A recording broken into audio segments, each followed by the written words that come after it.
আসসালামু আলাইকুম রহমতুল্লাহি আমাদের লাইভ কোড অ্যাপসে কিছু কিছু নতুন মেম্বার আছে যারা মাইক্রো জবের কাজগুলো এখন সঠিকভাবে বুঝতে পারছে না। আমি একটা কাজ দিয়েছি জব পোস্টে, যে ফলো এবং ইনভাইট করা কাজ, দুটি কাজ। আর কিছু কিছু মেম্বার আছে তারা স্ক্রিনশট দিয়ে দেয়, কিন্তু যেটা প্রয়োজনীয় স্ক্রিনশট সেটাই দেয় না। তাহলে তাদের কাজটাকে কি করা যায়?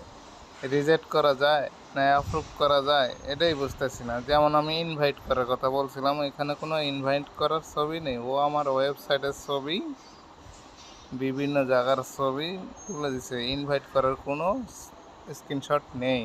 তো এত পরিশ্রম করলো, কিন্তু একটা জিনিস না বোঝার কারণে তার এটা তো সঠিক হয়নি, যার কারণে তার এখন কি করব আপনারাই বলে দিন।